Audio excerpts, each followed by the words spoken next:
Hi there, I'm Wendy McCallum, Burnout and Alcohol Coach and Wellness Expert, and you're listening to Bite Size Balance, where everyday extraordinary women share their stories, expertise, and wisdom, all in the name of lifting each other up and creating a better life by design.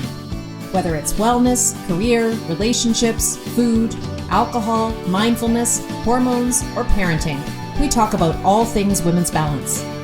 If your life looks great on paper, but it still feels like something's missing, you're in the right place. Welcome to Bite Size Balance. Hi, everyone. Welcome back to Bite Size Balance. It's your host, Wendy McCallum here. I have a couple of quick announcements before I introduce today's guest, who is someone you're going to love listening to. So the first thing I wanted to let you know is that if you are listening to this podcast close to the date that it dropped, which is the first week of May, I am currently running my co-hosted free 5-day rewind challenge with Emily Lynn Paulson, and you can still register. So even though the challenge started on May 2nd, you can register anytime this week for that challenge at wendymccallum.com/challenge, and you will get access to previous days' replays, so you won't miss anything. This challenge is incredibly popular. We have a huge group of women registered for it in May. We had a massive group of women who did it in January with us, and it was transformational. The objective of the challenge was really to give you a different way of looking at the problem that is your relationship with alcohol. So if you're struggling with alcohol in any way, whether it's been a problem for you for years and you know that your life would be better without it, or whether you're just starting to explore what life would be like with less alcohol, this program is for you.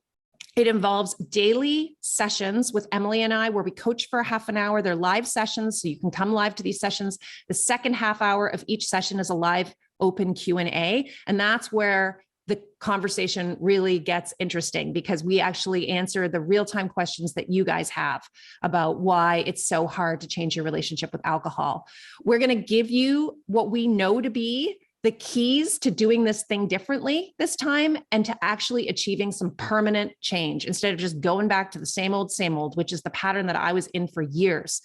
So again, that free 5-day challenge is open right now for registration, even though it's already started. I don't want you to think you've missed it. If you're listening to this podcast during the week of May 2nd to 6th, you can still register going to wendymccallum.com/challenge. We would absolutely love to have you there. It's such a great value-packed week.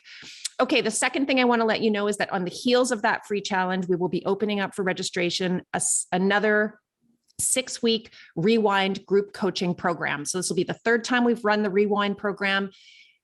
Women absolutely love it. We love coaching it. Emily and I do it together. It involves a combination of daily bite-sized content that's delivered to you in a video lesson format. We keep the videos really short so that doesn't take too much time out of your day and it doesn't get overwhelming. And basically what we do is we take you through, as a group, we take you through a 30-day mindful break from alcohol. And then we provide you with some tools afterwards and some coaching to help you figure out where you want to go from there. This program is for anyone who's questioning their relationship with alcohol. Again, whether you're ready to leave it behind forever, or you're just thinking to yourself that you've been drinking a little more than you like lately and you'd like to drink less, but you're struggling with that. It's an absolutely phenomenal program. It's going to shift your mindset, which is the most important part in making permanent change when it comes to our habits. So that Rewind 6-week course will be open for registration after the 5-day challenge. And if you're looking for details on that, you can go to my website at wendymccallum.com, or you can send me a message, either send me a DM through any of my Instagram or Facebook channels, or just send me an email to, again, wendy@wendymccallum.com, and I'm happy to provide you with information. So we're really excited about being able to launch and run that Rewind. Again, we only run it 3 times a year. This is our spring version of it. And again, it's open for registration after May 6th. That is what I wanted to tell you about there. Also want to let you know about our guest today. So today I'm talking to Susan Larkin. Susan's a friend of mine, and she's also a certified This Naked Mind coach. Susan's career in medical education at an Ivy League medical school started in her late 30s after working as a stay-at-home mom with her children when they were young. It was then that she started drinking as a coping mechanism for the stress of balancing a career, family life, and getting her MBA. Always an overachiever, Susan found herself constantly hustling for her worthiness, always overdoing it, but never feeling like it was good enough or that she was enough. Drinking was an escape from those feelings and a break from the exhaustion of keeping all those plates spinning. It was her reward for working hard and her consolation prize when life didn't feel good enough. Soon that one glass of wine turned to 2 or 3 or more, and she became a gray area drinker living an increasingly gray life.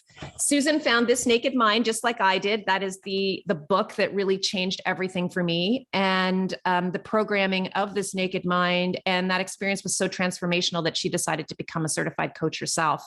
We had such a great conversation. And I know whether alcohol is your thing or not, you're going to resonate with so many of the topics that Susan and I talked about. This is just a great conversation about the busyness and all the doing and how it takes us down as working moms. So I hope you really enjoy this conversation, honestly, as much as I loved talking to Susan. Hi, Susan. I'm so glad you're here. Hi, thanks for having me. I love your podcast. I'm a huge fan. It's my pleasure. I think your story is going to resonate with so many of the women who listen to this podcast. So I'm so glad you're here. So why don't we start with that? Why don't you kind of go back, take us back a little bit to the time, we all, I think, can look back to a time in our life when alcohol wasn't really a problem. What I want to really understand is when it started to shift for you. So what point in your life did it start to feel like you were using it in a different way and maybe it was not serving you as much? Yeah. So I think for me, it was, I started my career a little later, like the career I have, in about 39, I started working for Yale. And at first I was part-time. So about 5 years, I was part-time. I'd get home just in time to pick the kids up off the bus. And at that time, our lifestyle wasn't like drink wine every night with dinner, not at all. In fact, it was just really it's small and irrelevant, as we say, really, now looking back, I can see where I had beliefs about, vacation and special occasions, because that's when I would drink. But it really was when I started full-time at Yale. So I took a management position. I was getting my MBA at the same time. So I had kids in high school and elementary school, getting my MBA and taking a full-time job. So it was pretty stressful. And I started, and I took the place of someone at Yale that was still there. So I took their position. They were not really pleased with me coming into that position. And I felt very defensive and nervous about it. And I would just come home and I started having a glass of wine pretty much every night when I got home. I mean, I was really, really stressed out and twirled up, and I would have my glass of wine and like, oh, phew, it calmed me down, And so I just thought, well, okay, well, and this is what we do. We drink coffee in the morning and wine at night. And it helped me also with the transition of coming home. Like I would come home and now it's like, okay, now the homework and making dinner. And it would just sort of was the salve that kind of helped that. Like, oh, well, if I have to come home and now do all the stuff that I used to do when I was working part-time, wine was sort of like a little reward or a little bit of a way of helping me get through the night. And then I realized, I knew the limits, the 7 drinks. I worked for a medical school. So I was pretty aware of that. And I started going, oh, this is a little too much. I should cut back. And after about a year of probably doing this, of it sort of escalating from 1 drink to 2 drinks to, and I would keep them in my journal, okay, had 3, okay, had 2, okay, didn't have any. And it also kind of fed into my good girl or being good. Like I was good if I didn't drink and it was bad if I drank, so I quickly kind of fell into that kind of routine. And so I started, I went to my pastor at the time and said, I think I'm drinking too much. And I didn't get the response I was looking for, I guess. I don't know what I was looking for. I guess I was looking for help. But they said, well, if you think you're drinking too much, you probably have a problem. You should go to AA. And I was just like, what? Like AA? Holy cow, that just freaked me out. But so I went to a meeting and it was the Living Sober meeting. So I thought, okay, this is about how you live sober. Okay. It was a really big meeting and very nice people.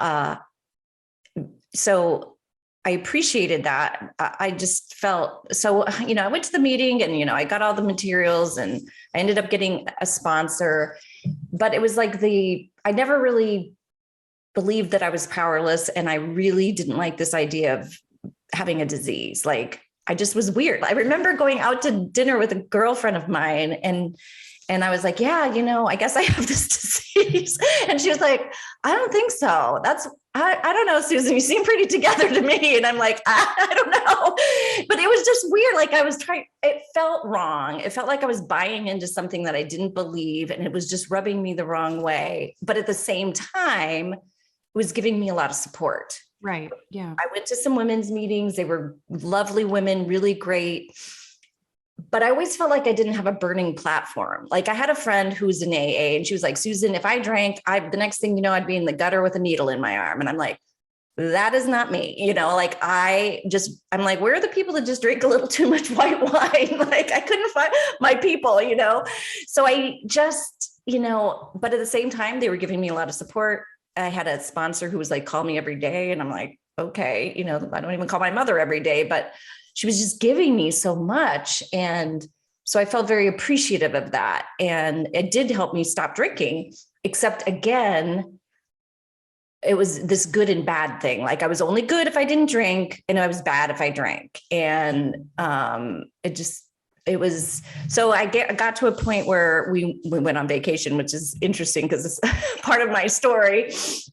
And I was like, I'm not going there and not drinking because it wasn't really a vacation. We were going to Las Vegas. So Vegas, I was visiting my stepdaughter and her family. And I just knew that emotionally, like I was going to need some drinks. And at that point, I didn't learn any of the things that I've now learned from This Naked Mind. I was just like, I ain't getting through this without drinks. So I can tell you that. So I said I would have 2 drinks a day. That was it. And I stuck to that and I was able to stick to that. So when I came home, I was like, well, I guess I can kind of moderate. So I went to my sponsor and was like, I really love my alcohol-free, I wasn't even using the word alcohol-free lifestyle at the time, but I love not drinking on a daily basis. But I think I'm okay, like to have a couple drinks every now and then, like on vacation or maybe a special dinner or wedding or whatever. And she was just like, well, no, you can't be in AA because people in AA don't want to drink at all. And I was like, okay. And I wanted to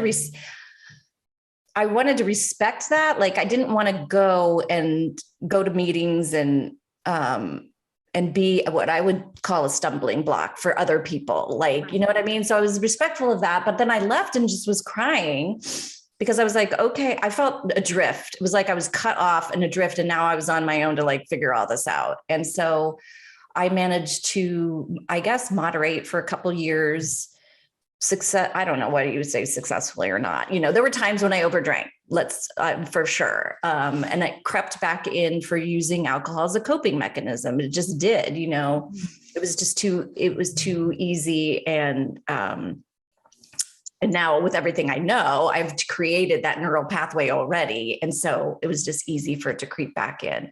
And then again, I always felt like I had this monkey on my back of like, you might have a problem.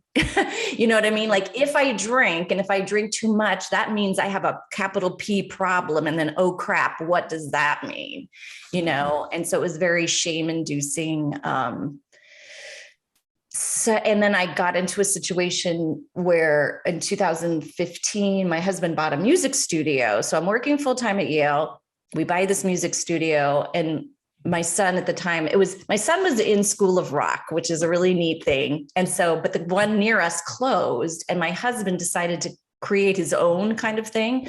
And so he had created this, we called it Performance Plus, and he had a bunch of kids in this band and they were all playing music they loved. And what was neat about that is they would practice because they're playing like, Motley Crue and AC/DC and all the music they like versus, scales. Right. And so we had this, and so we were renting space from this music studio, and then they decided they wanted to sell it. And my husband decided he wanted to buy it. So that is when I would say my drinking escalated again after kind of moderating, because I wasn't totally in full agreement with doing that. I didn't think it was a great idea. Then when we got started, the finances of the business were not above board, revealed to us when we bought it. And so all of a sudden it was like losing money. And what happened is my overachiever thing kicked back in of like, we're making this work, come hell or high water, whatever we have to do. So then I was working full time and then going to the studio at night. And that was just a recipe for burnout. So that's what I wanted to talk to you about, because I know you're a burnout coach, and how, alcohol intersects with burnout. Because what I found was drinking just kept me in burnout because I was using it as my coping mechanism instead of actually looking at like, hey, you're doing too much. It's not, Yeah. It's so interesting, Hayes. You're talking, I was thinking to myself, it's so interesting that we always characterize, like I think by default, if you're not producing something. So if there's no, it's almost like failure necessarily involves the not producing of a result. And what we never do is celebrate cutting your losses and doing less as success, right? And so this whole idea of doing for the sake of doing, and if you don't do, if you're not doing, then you're somehow failing, and the idea that you had with this music studio, that the only way to succeed would be to make it work in terms of be a viable business. But what if it wasn't meant to work? What if it couldn't work? What if the better decision actually was to let go of that and do something? What if there's something else that was possible or available for you that you were meant to be doing that was going to make you happier? Why is it that we define success based on an end product as opposed to a positive decision, positive life decision, in that moment? Right. Yeah. So my way of handling anything in my life was always to throw more at it, the kitchen, and I can even look back all the way to early days, even in college. Like if I was depressed, like I would just go get another job or I would go find, I have definitely a cycle in my life where I got too busy and then would quit everything and then get depressed and then get too busy again and then quit everything. And I didn't, I wasn't able to really see that cycle. I can see it now, in hindsight. Yeah. So that's what we did. I think we don't know what to do with ourselves when we're not doing. And this is like the thing that I see all the time universally with the women that I work with. And definitely when I reflect back on those years that were really the hardest years for me, I just did not know what to do with myself if I wasn't doing something. And I think drinking for me became almost something to do so that I wasn't stuck with having to figure out how to be. Well, really, because if you're not doing, then you have to be, like, you just have to be. And I was like, I don't know how to be. I don't know who to be. I don't know, because I think my identity was so wrapped up in the doing. Like if you'd asked me like who I was, I would have said, well, I'm a coach, I'm a mother, I'm a wife, I'm a sister, I'm a daughter. It would have been all of these things that involve the doing in order for them to be true. Right. And never like I'm a creative person who, like it was never that. It was always the roles that I played. So if you're not playing those roles by actively doing something, then who are you? And what do you do? And I think there's a real uncomfortableness and a restlessness that goes along with that for women. And it often ends up rearing its head in our midlife, just as our kids are kind of like needing us less. And it's like, there's more free time technically free time for us. And so that's uncomfortable. Yes. And I see it all the time, this pattern of women. And this is one of the reasons I wanted to have you on, is because your drinking really didn't escalate until your 40s. And it's exactly the same with me. Like my drinking in my 30s was, yes, I partied on the weekends with my friends whenever I could get a babysitter and, but I wasn't drinking to cope. Right. It wasn't a coping mechanism for me in my 30s. It became a coping mechanism for me in my 40s. And it was the combination of that intersection that I talk about so much on this podcast of perimenopause and not understanding not even understanding I was there. So just not understanding that maybe some of the stuff that I was feeling was actually rooted in physiology and hormones, as opposed to like me just not being good enough. Right. So that increased anxiety and the exhaustion and all of that was a result of not sleeping as well and hormones that were, fluctuating, and my inability to, I had a real trouble for a few years with like keeping my temper. I felt like I was just flying off the handle all the time. And I didn't like that, and now I look back on that and I can see, well, that was largely hormonal, because now that I've, gone into full and postmenopausal now, I just feel so much more level and even around all of that. But I also wonder how much the drinking was contributing to all of that, right? Because it's like, at that point, it's like, how do you even separate all of these things and figure out what is actually the root, what's the problem and what's the solution? They just become so intertwined, I think, for all of us, right? And you don't want to look at the problem, because what does that mean? That was a big thing to me. Like, oh my God, what does that mean? But definitely the restlessness. I mean, I'm so busy, and I'd finally have time on like a Saturday afternoon, and I would sit down, and then I would feel uncomfortable and go drink wine. Right. Like and at 3 o'clock on a Saturday, and then feel bad about that, and then forget it. If I start drinking at 3, then, forget it. The nights. Well, I totally remember. And this is Saturday. So then I wake up Sunday to go to church, hungover. And then who feels like the worst person in the world? I'm the worst Christian. So I mean, the shame cycle for me was for that behavior, but not really understanding it, but just keeping me under this little black shame cloud for like years. Yeah. And already, so that was really for me where I finally, I finally broke free, in May 2020. And what's really interesting and ironic is that was during COVID, and we sold the music studio. Interesting. Yeah. But the year before that, I did a 21-day program. So in the May 2019, 21 days, not drinking, found my people. Like I said, I finally found the people who just drink a little too much white wine, and my stories, and like, okay, you're my people. Wow. And like realizing, especially because some of these women were Christians also, in this Facebook group, how many people go to church hungover? Like there were other people. I wasn't the worst person in the world, like the only worst person, because of course that's what we think. Like all these women are like, oh God, yeah, that's the worst, blah, blah, blah.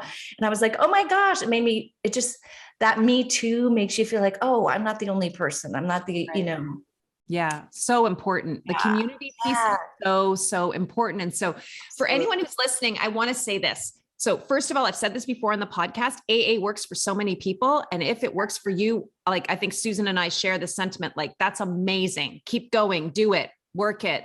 Like it's so great. But if it's not the right fit for you, or anything else you've tried is not the right fit for you, you don't feel like that they're your people per se, you don't feel that connection for whatever reason, whether it's because of like the amounts of alcohol that they're consuming, or whether it's just because their values seem different or their lives are different or whatever, you need to find a group of people that you feel you identify with and that you feel safe and comfortable with, and that make you feel less alone. I think necessarily to feel less alone, you need to be with people who feel like you identify with, right? Otherwise you don't get that feeling of being less alone, because you just feel like an outsider. So I think that's really important to just stress, is that we're not like pro or con any approach here. I personally believe that any path to recovery and to becoming free from whatever your substance or coping mechanism of choice is amazing. Yes. But I think the community piece we need to really emphasize, and this is, I know one of the reasons why you create groups in your coaching practice, and definitely why I create groups in my coaching practice, is to try to create that community for women who haven't yet found their community. Right. So I love the way that you explain that about finding your people, the women who just drank a little bit too much white wine, right? Like, I get it. Yeah. And I do want to say, I do have tremendous respect for AA and the women's groups I went to, and the support, like my sponsor. That's why I was very respectful about when I did leave, is like, I'm like, oh, I wanted to respect it and go, okay, if I shouldn't be here because I might be a stumbling block to someone else, I,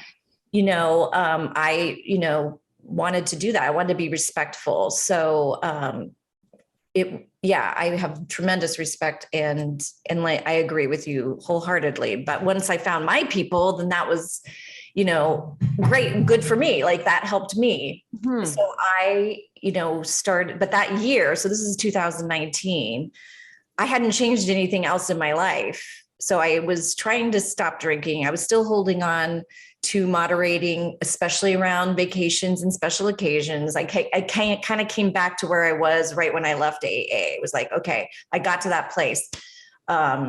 But I still had a lot of limiting beliefs about completely giving it up for, becoming, embracing a completely alcohol-free lifestyle. But I was still, in fact, on top of running the music studio, like I said, I just throw the kitchen sink at it. Instead of, doing less, I decided I was going to produce a musical at the music studio. So here I am, not drinking, not having my coping mechanism, not really learning the things that I've learned now from This Naked Mind. And every time I would moderate and I would maybe drink a little too much, which was for me, was whatever even if it was, I went out and said I was going to have 2 glasses and I had 3, or if I went out and said I was going to have 1 or 2, then it was like, I'd put myself on another 30 days. So it was like a punishment, like, okay, I got to do another 30 days. Damn, I can't get this, I can't get this down, but I kept thinking if I keep doing 30 days, one day it's going to click. But at the same time, now I'm producing a musical. I work full time. I'm doing rehearsals on the weekends, trying not to drink on my own. At that point, I didn't, I had the Facebook community of this group, and it was, and I was, and then COVID hit and I just threw everything out the window. Right. You and a million other women. Yeah. Then it was just like everything in my job was super stressful. And so we were ready to open Lion King Jr.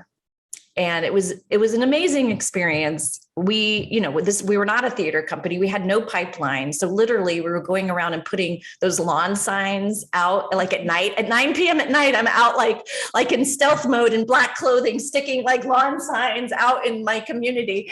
And the 1 year Trader Joe's did very well, I have to say. But Lion King Jr., tons of kids, or not tons, but for us, 36 people auditioned. We pretty much let everybody in the show. We were ready to open on March 20th. 2020. So a week before, after rehearsing for 6 months, 5 sold out shows, we closed. And it was how devastating. It was. And then everything hit the fan at Yale, because it's Yale Medical School. We're trying to put the entire curriculum on Zoom, remote. Right. And it was very stressful. And I didn't just throw it out the window and go, okay, I'm going to drink. Forget it. I'm back to drinking. It was like, well, it was sort of like everybody's having their Zoom teenies, and I would have 1 glass, and then my husband and I would go sit. It was amazing how fast you could get back to it, though. I'll have to say, after months and months of 30 days, or maybe drinking once or twice, we sat out. It happened to be good weather here in the Northeast in March, in beginning of April. And we would sit out on our lawn chairs in our backyard, and my husband would get a bottle and we would share it. And then I would tell him, okay, you need to go back to the liquor store. We need more. Like it went that. Yeah. Fast. Yeah. Amazing. It is really, it's such a common thing that I hear from women after taking a long break like that, which never happened for me because I never took a long break until I took a break forever.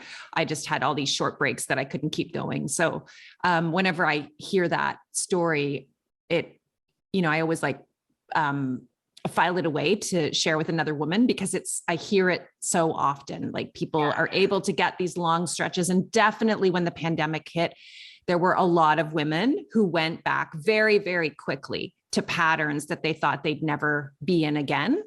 So that's really interesting. So when did you find This Naked Mind? Like, how did that all happen for you? Well, I'd read it through that original 21-day program. So I'd read the book, and then when in May, we were closing the studio, we were also being sued by the former owners because they were afraid we wouldn't finish paying them their loan. And like, my husband's telling me all this, and I'm like, keep pouring, just keep pouring, like who sues somebody during a pandemic?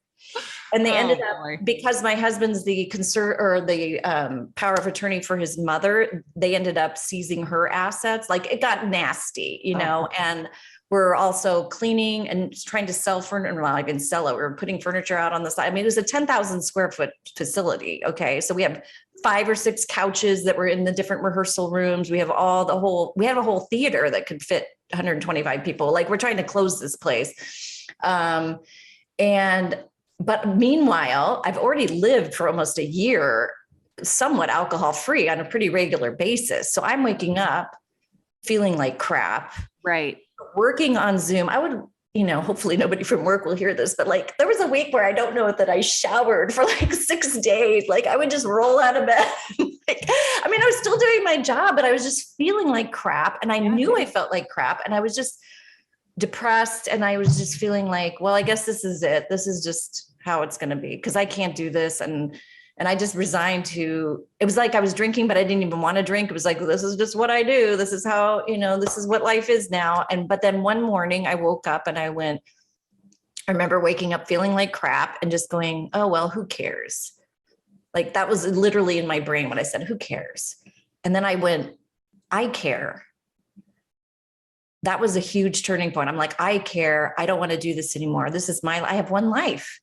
And especially at midlife, I'm like in my mid 50s, I'm like, crap, I have only, 30, 40 more years. That sounds like a lot, but not, I was like, I don't want to live like this anymore. And I knew where to go because I just thought this naked mind. And I remember seeing something where Annie Grace, I think I was already in their email thing where I got their emails where she was doing a webinar. I signed up for the webinar, cried through the whole thing, signed up, and they were starting the first round of the path that is, and I signed up for that. I'd already, so people in the path are like, wow, you just stopped drinking then. That was the last time. I was committed to 100 days. I started with 100 days of lasting change. And, but because I'd made the decision at that point, I'd already had a year. I had a year up and down. I already had my squiggly lines, you know what I mean? And I also had a lot to draw on. Because I actually count that year as part of my journey. Because I had an alcohol-free Christmas. I had an alcohol-free Thanksgiving. I had already experienced a lot of things alcohol-free. So I had that behind me. And now it was really the mindset change that was amazing. Well, and don't you think that sorry to interrupt, I want to keep going here, but I think it's important to stop here. A couple of things. First of all, I love that. I heard you say that on another podcast, that idea of waking up and saying like, who cares? And then having this voice say, I do. I think that is the moment that so many of us get to where we realize, and that's really for me, so important for people listening to this podcast. It doesn't matter whether anyone else cares.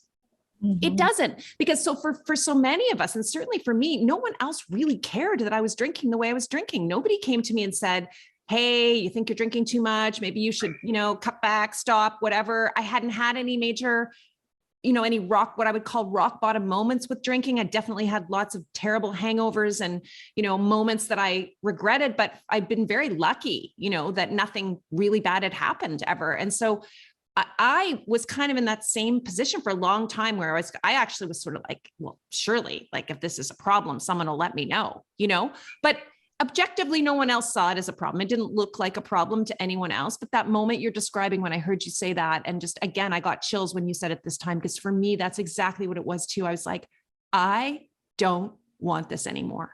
And I think same thing with me. I had not had that long stretch of sobriety, but I had had a long time of trying to change it, trying to moderate, making rules for myself, breaking them time and time again, beating myself up every morning, waking up in the middle of the night, Googling, am I an alcoholic? I had been doing that for at least a year, probably a year and a half, by the time I found myself sitting in a chair, very similar to you, feeling like crap with a glass of wine in my hand, thinking, what am I doing? Why am I doing this? I'm just drinking. I don't even know if I like this anymore. But I'm doing it because I feel like I have to I don't know how to do anything else. And I remember having that similar sentiment of it doesn't matter what anyone else thinks or wants. The only thing that matters is how you feel about this. And at that point I was like, I don't want this anymore. I don't know how to do this, but I don't want this anymore. And I think that we all get to that moment at some point. And when you know. Yeah. And I think that's why I try to explain that to clients, because they're like, why am I still going around the moderation cycle? And I'm like, because you're just not there yet. Yeah. But at some point you're going to know. And when you know, you're going to put that suitcase down and you're going to walk away from it, because you're going to realize that while this is difficult, it is a lot easier than what you have been doing for the last however long.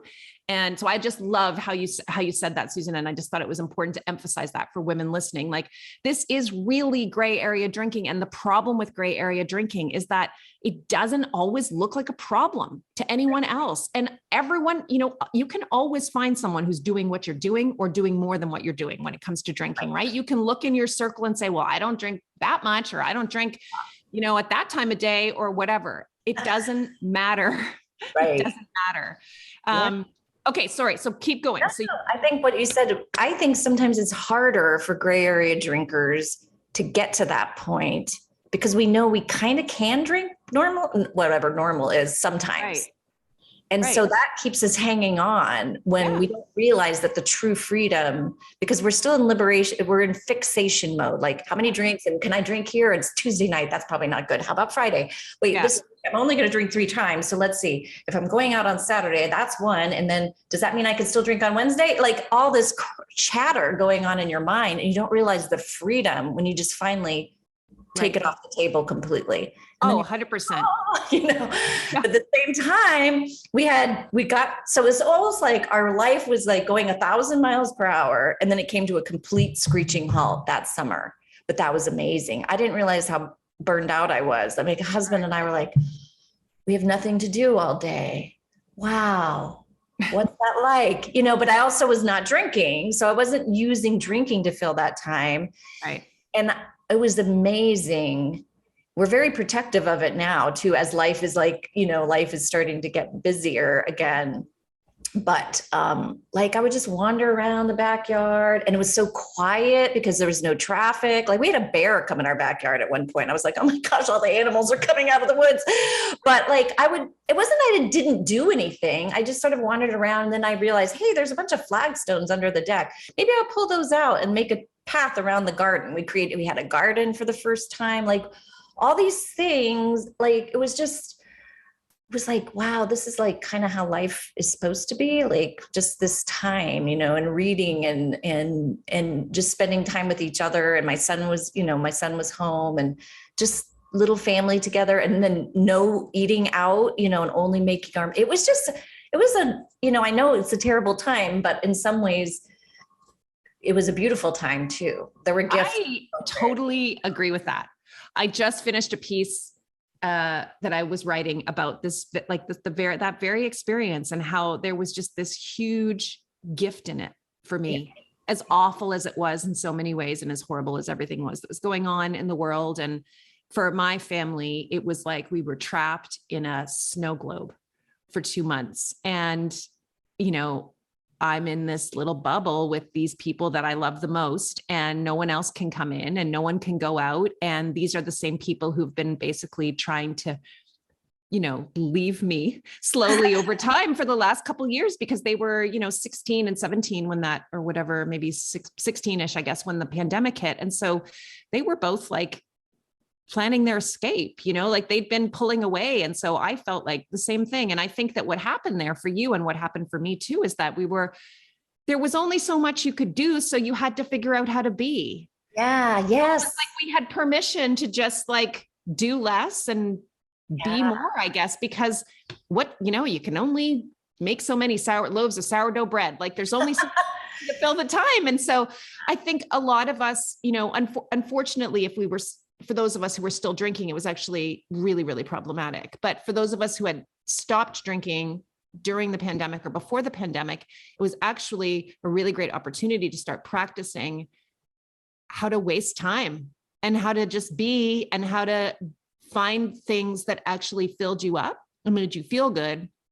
I mean, we started doing all kinds of things we hadn't done for years, like playing board games every night, and doing, like, my daughter and I learned how to make pretzels together. I mean, none of those things would have happened if we had not been in lockdown. So there were some real gifts in that for a lot of us. Yeah. Okay. So you're doing, and also I wanted to let people know, when Susan's talking about the path, she's talking about the year-long coaching program that This Naked Mind runs. It's a large group program. I coach in that program, as do many of the other certified coaches. But Susan was a member of that path program. And so what changed for you in the path? Like, what shifted for you at that point? Well, it was really the curriculum. And because of the pandemic and everything slowing down, I did have the time to then try all these things. So in the 100 days of lasting change, it's every day is kind of a new topic about alcohol, learning more about your brain and alcohol, but also learning about practices to put in place to live an alcohol-free life. Right. So the two together of really, the message from This Naked Mind that resonated with me or set me free was, it's not your fault. Right. It's, but it is your responsibility. So all that just set me free. Like, oh, my brain is doing what it's supposed to do around alcohol. Alcohol is an addictive substance to everyone. Oh, that just set me free of the shame of I have some big fat problem. It's like, okay, no, let me go. Okay. Yeah. My brain is doing this. How can I change that? And I started in that routine of, is this changing this neural pathway or am I feeding this neural pathway? And then the ideas of just the meditation or mindfulness. And I had time to practice those things because, I had time. And it became about being. It became about just me being and actually starting to like myself a little bit, which was actually weird. Like I had a couple moments in the fall after I got through the 100 days. And then I said, okay, now I'm going to go 200 days. And I knew exactly when that got me to. And then by then I was like, yeah, forget it. I'm doing this. I never want to go back. Like alcohol holds nothing for me. And I would never, like, I likened it to, I already experienced how fast you could go back to your old ways. And now that I know what I know about the neural pathways, I just see that coping mechanism with alcohol is like this Autobahn that if I start, and I know that I'm choose not to drive on, right? And I don't have to do with any effort. I've been completely freed, at this point. But if I chose to get on that Autobahn, I would go from 0 to 60 pretty fast. So I just choose not to. Yeah. And I love that. That's a different choice than like, I can't. Yeah. I can drink if I want to do. I don't want to because that's what I say too. I'm choosing not to go on that Autobahn. I don't want to go there. That we already know danger, bridge out. We don't want to go that way. That's right. And that's really empowering. I could choose to drink. I could drink if I wanted to too, but I know where that goes because of the substance, not because of me. I know where that goes and I'm not interested in that. And I deserve more than that. And I want something different than that. And so I choose to not drink at this point. And so I love everything you just said there, Susan. I think that's so well said. And so that shift is happening. And then the question I have for you that I don't want to not ask you is this, because you said a couple times already, like I struggled with the vacations. So I would go on the vacations were the hard part for me. I would always drink on the vacations, even if I had been alcohol free for long periods of time before that, because I just could not imagine a vacation being great without alcohol. So I know that, at some point, obviously you get certified as This Naked Mind coach, which I've already told people that in the intro. And I think we've made that clear. In the process of all of that, at some point you must go on vacation and realize I can vacation alcohol free. And it's not what I thought it was going to be. And I know that you have now in your own coaching practice, kind of a little like specialty area. You do general coaching with people who are, overwhelmed and stressed out and drinking to cope. But you also have this really kind of special area that you have, I think, some really cool tools and strategies around, which is how to vacation alcohol free and actually love it. Yeah. So what did you learn? And what are some of the things that you teach people around how to do this? Because so many of my clients struggle with the same thing. And I remember my first vacation, which bizarrely for me was like 2.5 weeks after I started my alcohol experiment. Believe it or not, I had to go on vacation with a girlfriend of mine and to Miami Beach.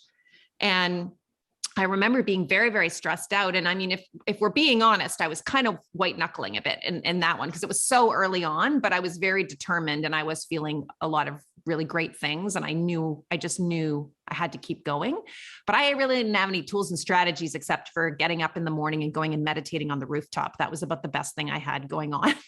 So what did you learn from, when was your first vacation and what did you learn from it? And what do you teach other people about this? Well, so ironically, my first vacation was 10 days in. So the path started June 1st, and we went on vacation June 10th. And we just took our little family to a VRBO at Lake Winnipesaukee. So it was still COVID. Okay. So that was like, even like, wow, people are, you're leaving your house. I'm like, oh, we're taking our little pod and we're moving it over to Lake Winnipesaukee. So we were there. And I remember being like, oh, and I knew it was my downfall too, because even in the 21-day program, everyone was like, I'm going to go 60 days. I'm going 90 days. And I'm like, I'm going on vacation.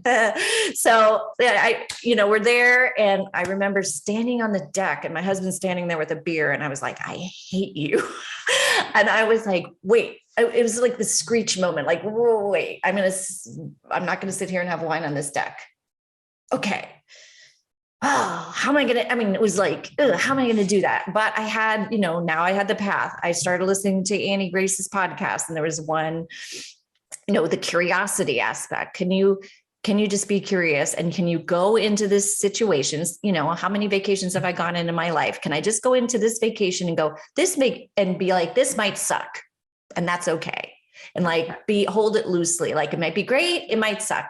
I don't know. Let's see. Let's find out. And could I really do that? Mm-hmm. And once I went for a walk and I was listening to that podcast, and I went, okay, that's going to be my mindset.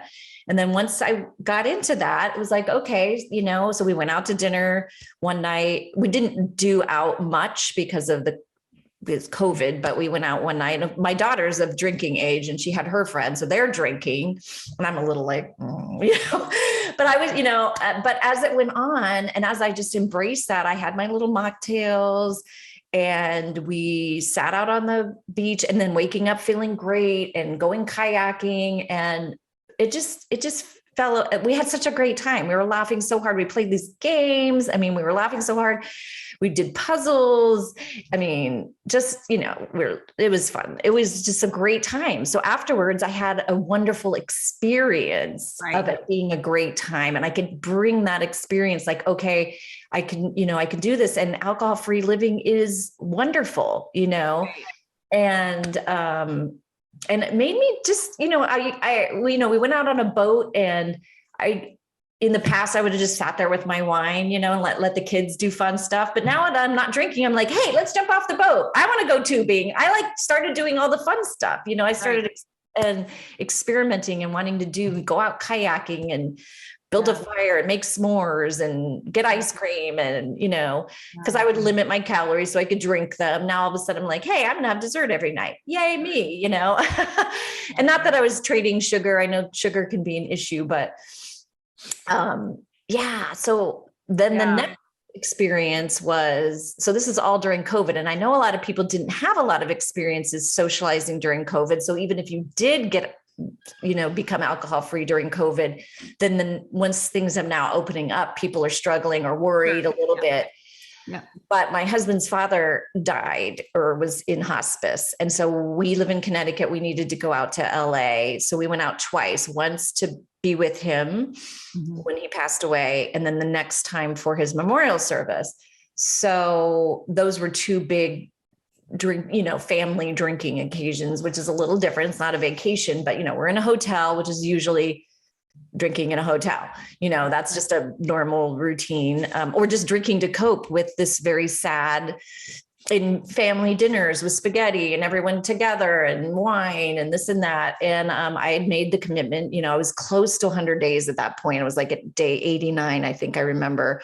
And one of the tactics that I talk about in my program is having a days buddy. So I had my friend in the PATH program, and she and I both had the same amount of days. And she works at higher education as well. We just had kind of befriended each other. And so I was just like, even if there was one dire moment where I was like just ready to chuck it in, and I just went, well, I can't let Elizabeth down. Right. In a way that was good. Like, no, I want to have the same days as her, and I knew I wanted to stick to the 100 days. And so there was this one moment where I almost gave in, and then I didn't, and I had my group so I could post, I posted. That's where having a program where you can go, okay, I need help. Yeah. And then everybody chimes in, is like, you can do it, Wow. So, but after those two occasions, so then the service, the memorial service, was just family. We went out on a boat. We were in San Diego. We went to Hotel Del the night before, which is something from my past because my grandfather was in the Navy. My grandparents used to live on Coronado Island, and Hotel Del was like the place that we went. And, of course, it's on the beach and the sunset and the cocktails. And so I was the only one not drinking. And so after those, and then on the boat, everyone was having wine. And then, but those occasions of just not getting through them, but also getting through them with the tools that I had gotten from the program, I felt like I came away from that with a notch in my belt, my alcohol-free belt I talk about. That was like, now I went from being a green belt to a black belt, after that. Like, I was like, okay, if I can do all these things alcohol-free, then when something minor came up, it was like, well, wait a minute. If I could go to Hotel Del and sit there and not drink, then I'm certainly not going to drink here. You know what I mean? Like, I came away with just a lot of confidence. Yeah, I think that's a big piece of this I love that you're talking about this around vacations. I think it's a big piece of it for anything. It's this idea of, and that's why I just absolutely love the approach of this naked mind, and why I got certified in it is because it is so rooted in curiosity and also self-compassion, two things I believe so much in terms of their ability to actually help us affect permanent positive change that feels great. So that idea of curiosity going into these things and just holding it loosely, like, I actually don't know how this is going to go because I have never gone to Hotel Del at sunset and not had a drink. So let me go see what this is like. And maybe it'll be hard, but that's okay too. I can handle it. And it's, also that idea of just taking it as just that night, and not committing to like, I'm never going to go to Hotel Del and drink again, but just focusing in on the experience that you're having, whether that's a vacation or it's the first time you've been out to book club with your girlfriends and not had a drink, or it's the first time you've, gone to this restaurant and not ordered that special bottle of wine. Like, what will it be like? You don't actually know. And the only way to learn is by doing it. And I love that analogy of the belts with like the karate belts, because I know our mentor, Annie Grace, she talks about how the first time you do anything alcohol free, you're going to go into it at a level 10 of anxiety and stress, right? Like, this is going to be so hard, and it does feel hard usually the first time you do it. But the great news is that you don't go from like no belt, which is like the first time you do it, to, a green belt. You go from no belt to like, now I'm going to screw myself on this whole metaphor because I have no idea what the belts are, but I'm like, what's the next? I think brown belt is before black belt. Like, it's almost like you go from, you go from being a rookie to like kind of a semi badass pro, like, and it only takes that one time because your brain just needs that. It's craving the information around what's on the other side of the problem. And we just don't give ourselves the opportunity to actually gather that information very often. Instead, we just stay in this, we get rooted in that assumption it's going to suck. And so we just drink, but we don't give ourselves the opportunity to actually experience it. And that first vacation I went to Miami Beach was just, yes, parts of it were very difficult. Of course, I was like 2.5 weeks alcohol free or whatever it was. But my friend was really lovely when I talked to her about it. And I said, please go ahead and drink. This is my thing. This isn't your thing. And I'm just actually a whole lot happier if I don't drink. This means a lot to me. And she was amazing and supportive. And, she doesn't drink very much. So, but she was having a couple drinks at dinner, and I was ordering something mocktaily. And I did hold it loosely, and I did have there was such a huge upside to that trip that I didn't anticipate or even know was available or possible to me, which was I felt amazing the entire time. For the first time in about 25 years, I felt rested after a trip. Yes. I went home and I was like, oh my gosh, I now don't have to like do some kind of detox cleanse, like, to get myself back to feeling good after this vacation. I actually feel pretty good. And I also was getting up early. And like I said, I was doing this little meditation on the rooftop and watching the sunrise. I'm like, hello. I don't think I'd ever watched the sunrise except for nights where I'd been up all night, partying or something. Right. So this was a whole new experience that was open to me, and just the feeling of confidence and personal pride. At some point when you were talking, you talked about how you had these moments where you actually felt good about yourself. And I think those moments for me, and makes me sad to say, but I don't think I felt that way when I was drinking ever.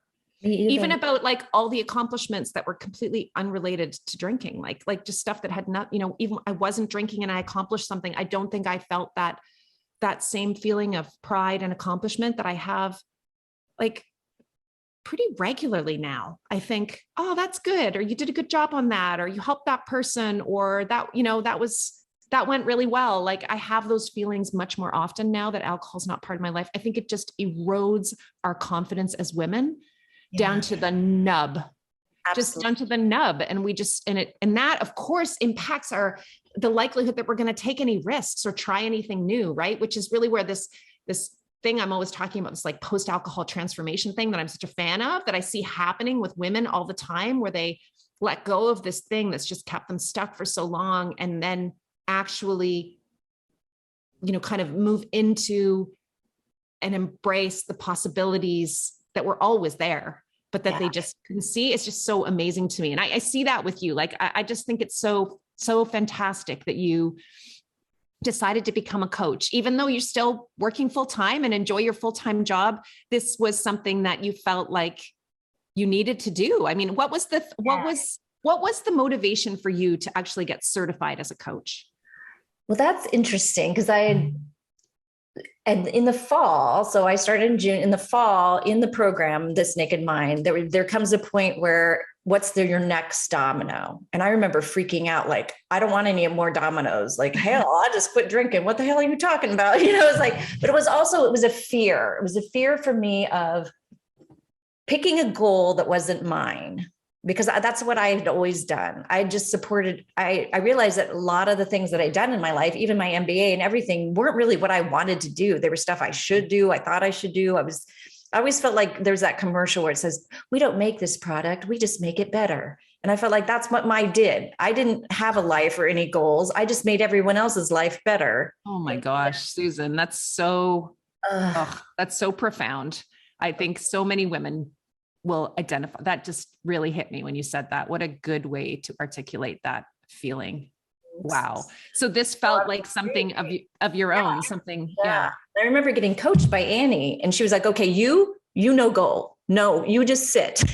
And she actually suggested a book, which was called When the Heart Waits, which is by Sue Monk Kidd. And I love her writing. And so it was really about that cocooning. And like, I needed to cocoon more and wait to see what butterfly was going to emerge. Mm-hmm. So I continued on with the meditation and just trying. I'm not a great at yoga, but I enjoy it because the breathing and the movement, like it's still hard for me to sit. Now I can sit in meditation. I do a mantra meditation. So that kind of helps me keep my focus. But I was meditating, and then this meditation program that I was doing suggested doing like a vision board, which I'd never done before.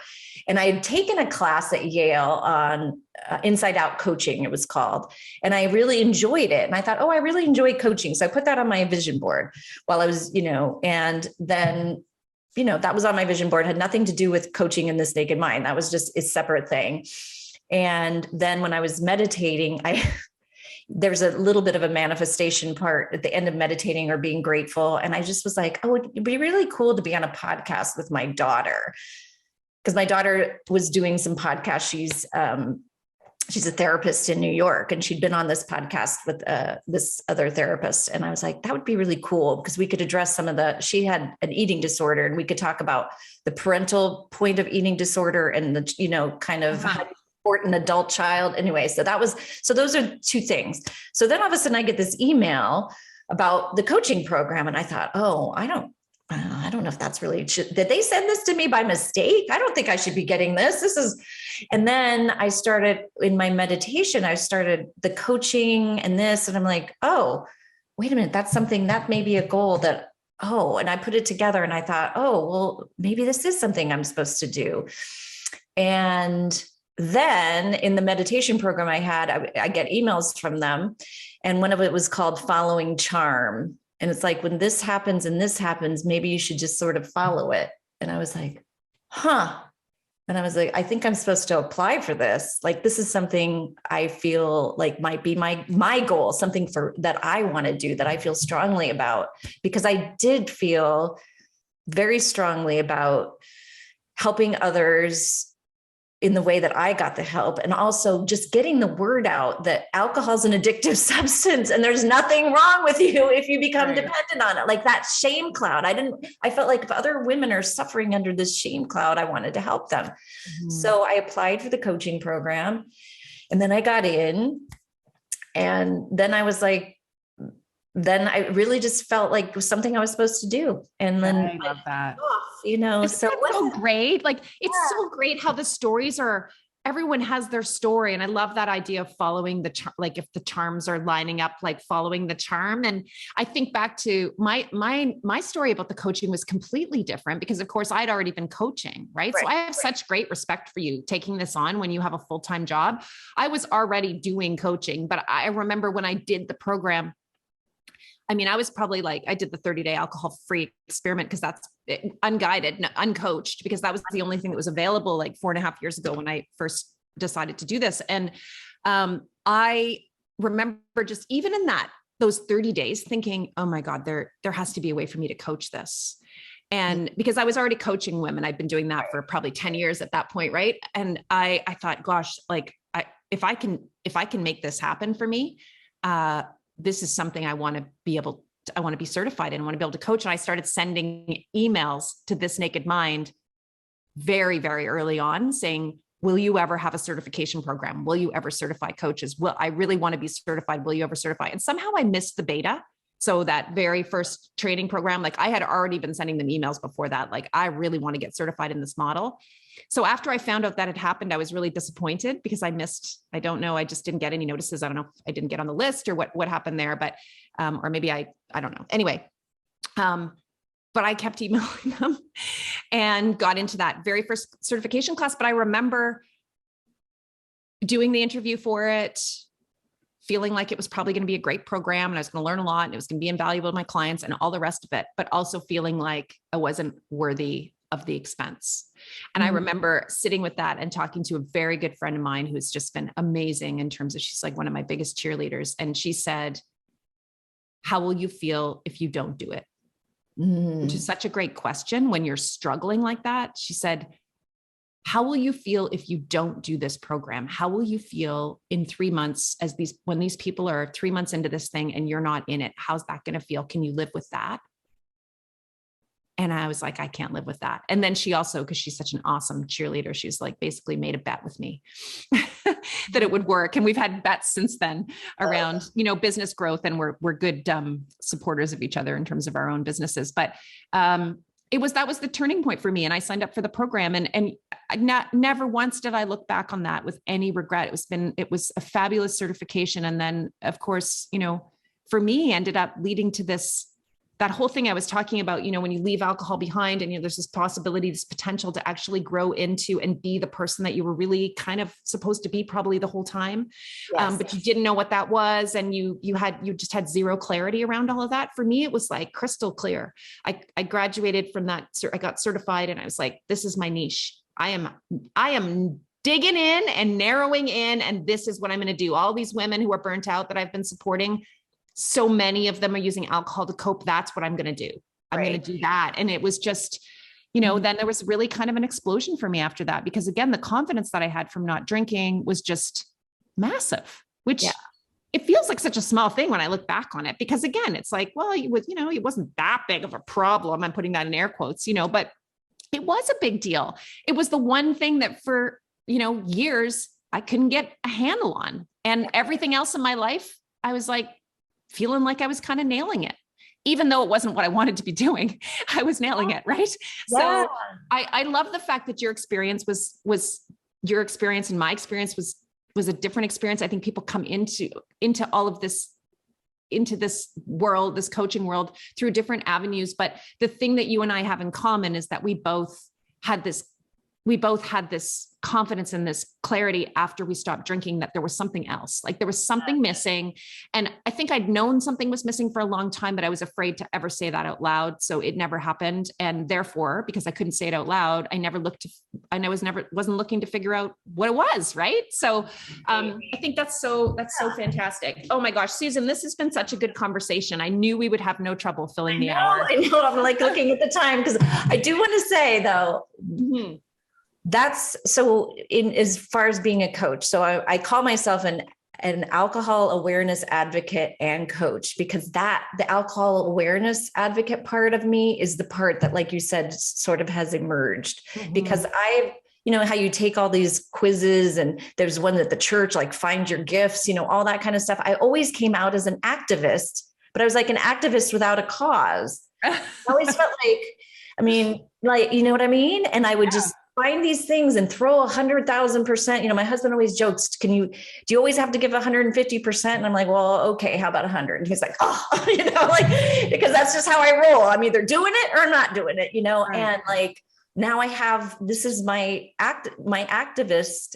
I'm an advocate for just learning about alcohol. I'm not telling anybody don't drink, but I just did a talk at Yale for the Working Women's Network, because I just want to get the word out about, you know, if you are struggling, it's because your body is actually doing what it's supposed to do. There's nothing wrong with you. There's nothing wrong with you. That is the thing that I want to say. And so I also want to coach from that place too. But I also just, you know, I just want to get the word out, you know, because I think it's so important. So that part's been really fun to kind of embrace my sort of activist part, which has been very latent. But well, this podcast is one way for you to do that for sure. And I think that message has come across really loud and clear in our conversation today, that this is not your fault. I say that constantly. It's an addictive substance. It's a substance problem. It's not a user problem. And just because it doesn't objectively look problematic, or you don't fall under some definition or into some category, doesn't mean it's not worth changing. And it also doesn't mean it's not going to be hard. Right. Because it's almost always hard, because no matter where you are on the spectrum of alcohol use disorder, it's an addictive substance. And you have to not only you have to break the patterns chemically in your brain, you have to create new neural pathways, all the places where it was always present in your life. You need to give yourself the opportunity to lean into that curiosity and self-compassion that Susan and I were talking about, and experience those things without alcohol, and actually get some of that information so that you can store it in your brain. So there's something else for your brain to go and find when you're in that situation and you're thinking like, oh, should I drink or shouldn't I drink? Like, if the only information your brain has is this is way more fun if you drink, then that's, like Susan said, your brain's just doing what it's supposed to do, right? We have to give it the other information. We have to give it a choice, an informed choice. And that's what this approach is all about. It's about giving yourself the chance to create the possibility for informed choice around alcohol, in my opinion. And I love that. I love everything you've said, Susan, today. And I just so appreciate you sharing so honestly your story. I think it's going to resonate with so many listeners. So we know that you're Susan Larkin Coaching. So people can find you on your website at susanlarkincoaching.com. And I think you had something that you wanted to let people know about that they can find on your website. Yes. So one of the first things I created, because of the sticking point for me was special occasions, social, and vacations, that the first thing I created as a coach was this program called Alcohol Free Boot Camp, about vacationing alcohol free. And so actually I took that was the first thing I created. I had a couple of groups that went through it in November and December, and we kind of tailored it to the holidays. But then I also created a free workbook. So I took a couple of 3 or 4 of the exercises and put it into a free workbook on my page. It's on the about page of my website.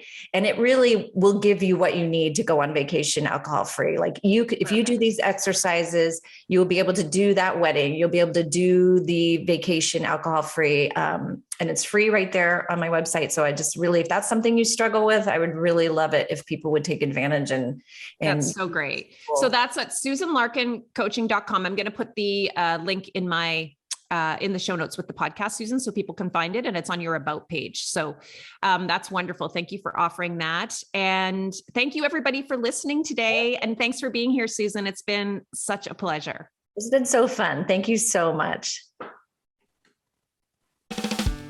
Are you drinking more than you'd like, but finding it hard to cut back? I've got some great news. My popular 5-day rewind challenge is starting again very soon. This 5-day challenge is the circuit breaker you've been looking for to start making alcohol small and irrelevant in your life. Join us and learn a little more about why you drink and what life might be like if you drank a little less. Whether this is the first time you've gotten curious about alcohol or something you've been struggling with for years, this no strings, completely free challenge is for you. Join us every day for 5 days to learn the game-changing mindset shifts to drinking less without feeling deprived. Recorded replays are available to registered participants only. Get the details and register now at wendymccallum.com/challenge. That's WENDYMCCALLUM.com/challenge.